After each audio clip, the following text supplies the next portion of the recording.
Hey everybody, Good21 back with another video, and today in today's video I have terrible intros. So today's video we're going to talk about how to just do some really basic audio things in regards to streaming, because I feel like that there's a lot of people who get very confused about audio for some reason, and I want to make that a learning curve easier and more understandable, and hopefully set you up for success in the long haul. So there's going to be a lot in this video, so please have some patience. I swear it is useful information and it will serve you in the long run. So let's go ahead and get started.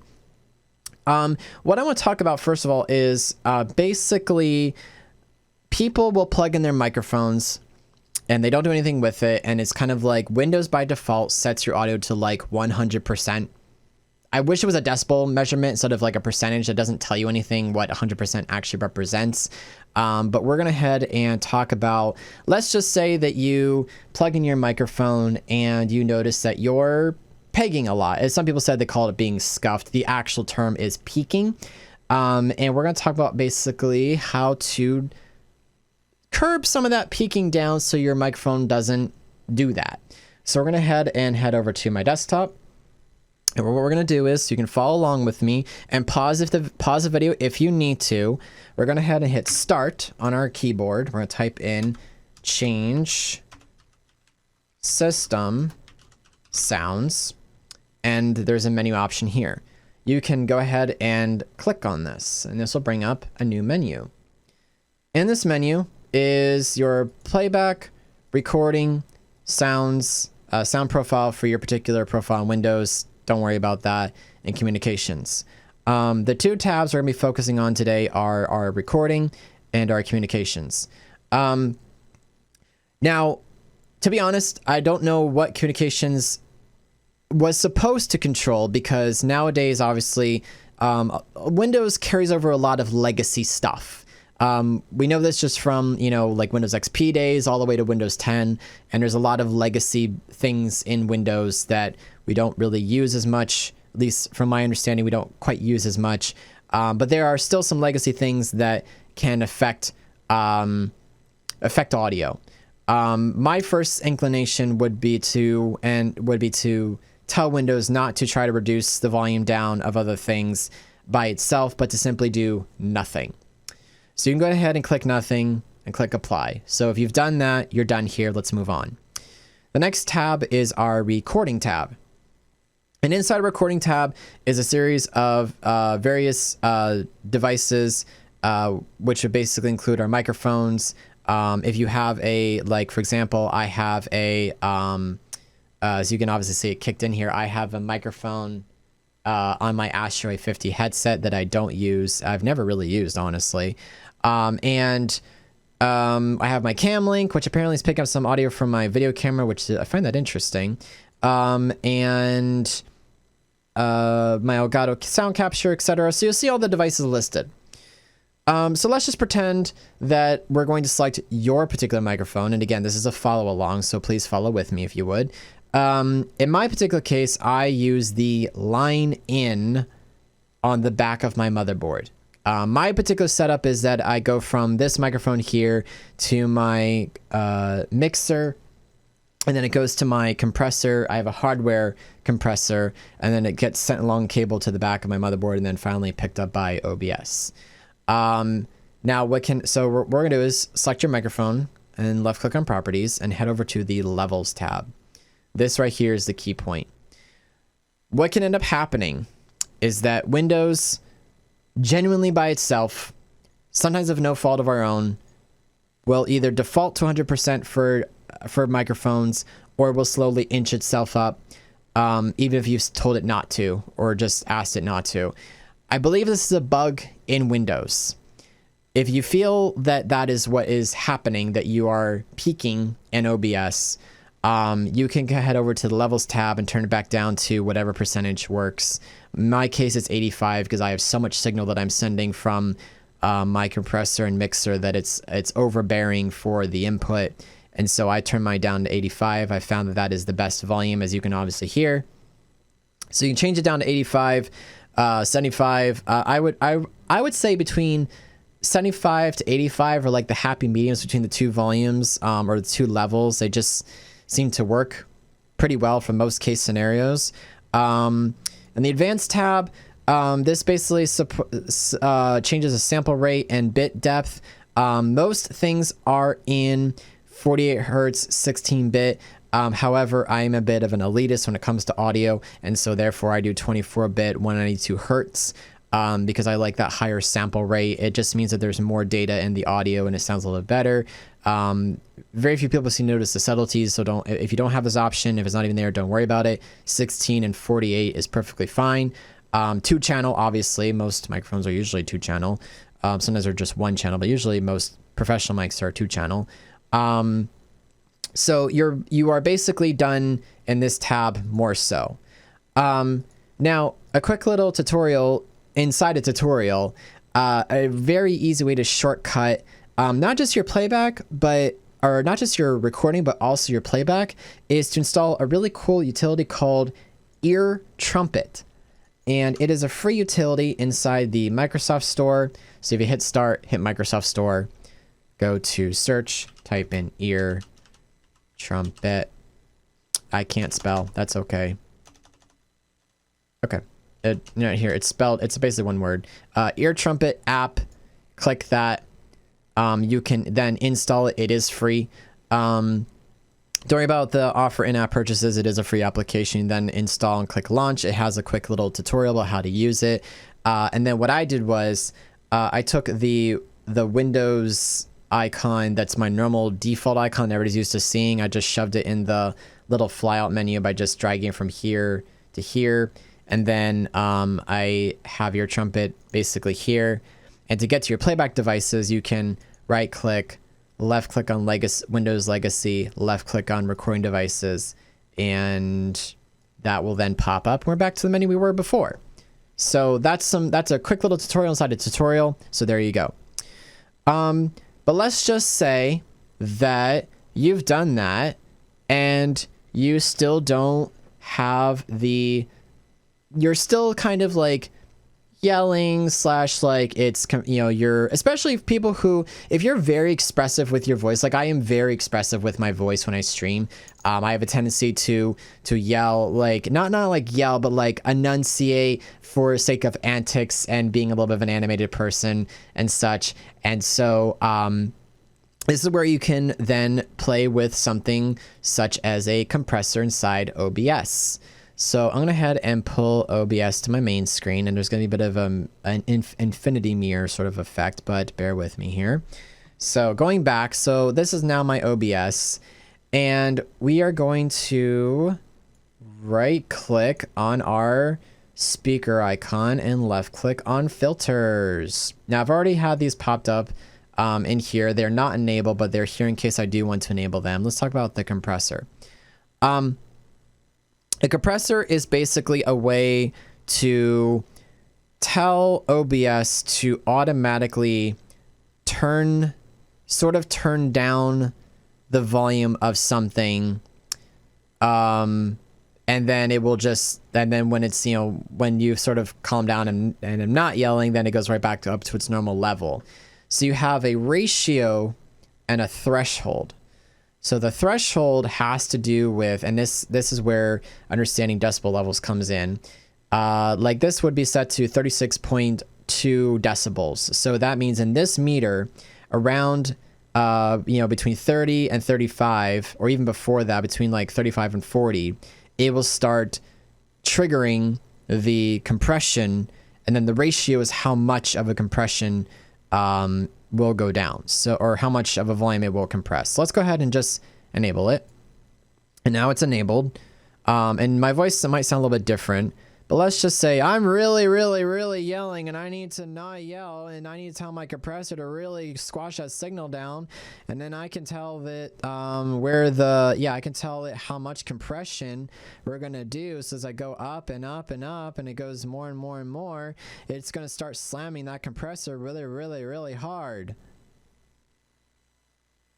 That sounded so awkward. I'm so sorry. But you get the point, obviously, as I was talking and enunciating, it started, pushing it down and pushing it down. And then finally I was just like holding and had to like hold that level because I was just really hitting that threshold super hard. Now, what you could do is you could have that compression. Let me see where I have to put this. Okay, I have to go this way.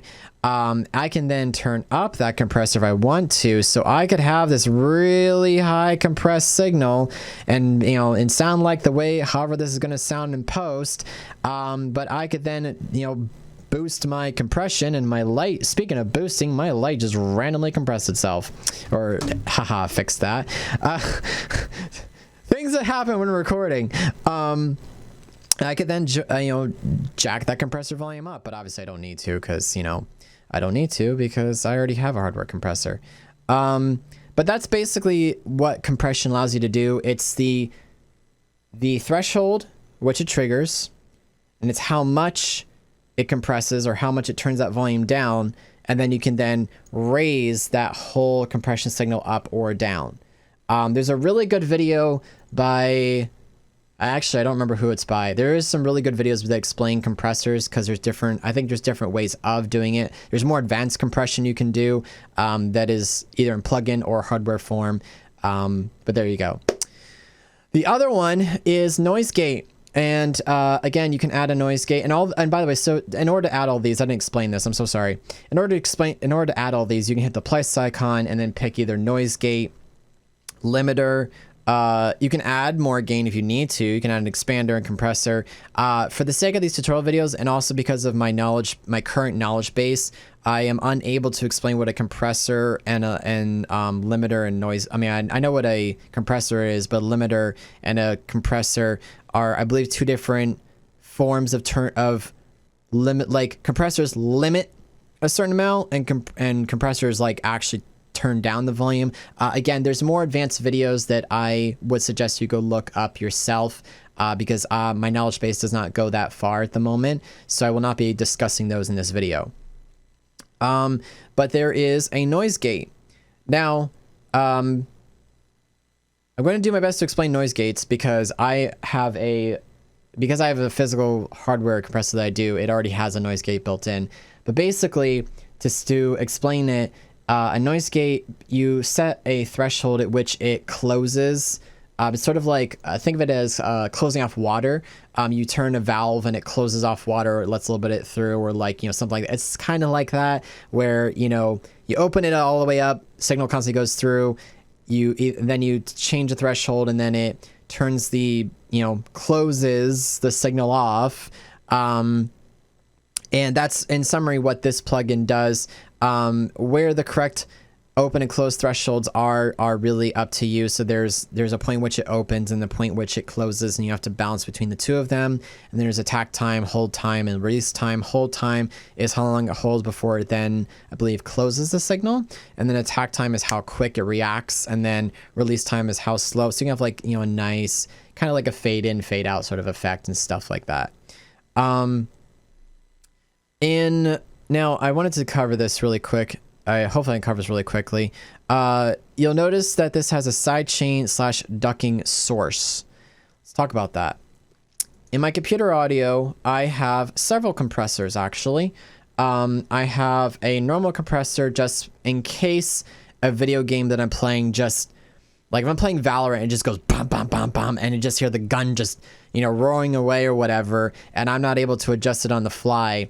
This particular compressor will just go ahead and kick in and turn the game down. But I have some more advanced features on here where if I'm playing a piece of music or a video game, whatever, when I speak, based on a ratio that I've set, it will go ahead and turn down my PC audio inside OBS automatically.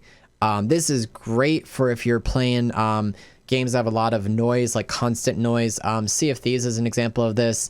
Some FPS shooter games are a great example of this, and it will basically turn that down dynamically. When you speak, the volume goes down. When you're done speaking, the volume goes back up. It's an awesome feature. I would recommend doing it. My general philosophy with audio, and it's just with streaming in general, and this also just mixing in general, I believe that your viewers should never have to adjust the volume on whatever device they're watching their stream. They should just be able to sit comfortably and listen to it.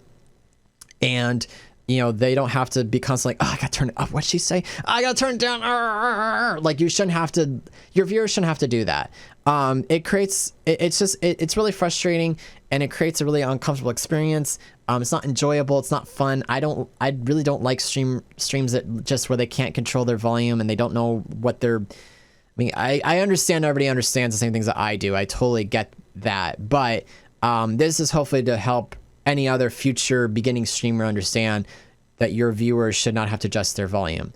And so this is one way to do that. And I even have it applied to my VoIP audio so that my viewers can hear people in Discord. So when people in Discord speak, it will also dynamically turn the PC audio down. When I speak, it also turns the PC volume down. And then there's an additional compressor for just overall compression in case a game gets too loud or too noisy. And that is how I mix my audio so that everything sounds very, very clean. If you want to hear what that sounds like, I would highly encourage you to head over to my Twitch channel at twitch.tv/grid21. We talk about this stuff all the time. I love helping people on, you know, kind of live and on the fly to you know, explain how some of this stuff works, obviously. So that is basically mixing with OBS, and that is how to fix some issues in Windows. I realize and understand that there are sometimes just additional bugs that can happen. You know, like there might be some peaking or noise. Sometimes what can happen is just the drivers glitched on Windows for some reason. It's weird. For as long as Windows has been around for, and this is just kind of a little bit of a short little discussion thing here, Windows as a whole is just not great about handling audio in general. And so there are some weird things that can happen that are just sometimes out of our control. One quick thing I will mention in here as a bonus thing. Oh, actually, hold on a second. I did this off screen. You guys didn't even see what I just did. Hold on. Let me go back to my desktop audio. Sometimes you need to reinstall your input device, or yeah, your input. We're gonna talk about input devices, but it's not just playback devices too, but this applies to both of them. If you hit start, type in manage, even just the word manage really, you're gonna look for computer management, click on this. And then we're going to click on Device Manager, and then we're going to hit the drop down for sound, video, and game controllers. And this is a list of all of your input devices. I think most of my input devices are in here. Yeah, my Yamaha MG10XCU is listed here, and then also additional devices are listed up here. Though I think you actually uninstall it here. You just right click. Left click on uninstall. This is in the event, you should only do this in the event that all the other tips that I gave you in this video are not working. You're still having some strange issues with your microphone, like clicking. There's a number of other things that can happen, but I'm hoping that through this video, I've explained or sort of demystified some stuff about, you know, people that do streaming and have ran into issues. I ran into a streamer very recently who they themselves were having some strange issues with their microphone peaking, and I felt that I should make this video to try to hopefully better explain what some of this stuff is. So if this video was helpful, I hate to sound like a typical YouTuber, but please give it a like and share it with somebody who you think could use this video. If you have questions or comments, comment box down below, or rather just come to my Twitch channel where I can just kind of help you on the fly, hopefully, and more live. I like to explain things live because I think it's easier to... audio is very weird. It's not something you can easily explain to people for some reason, and it's even more difficult to like write a text, be like da da da da da da da. And if anything, join our Discord. That's another way. Join our Discord as well. There's a link to it, I think, in the link tree link that's in the video below as well. And we have a tech support channel, and we'd love to help you out. But I believe that is it as far as I can think about. And until then, thank you guys so much for watching, and I shall see you in the next video. Take care.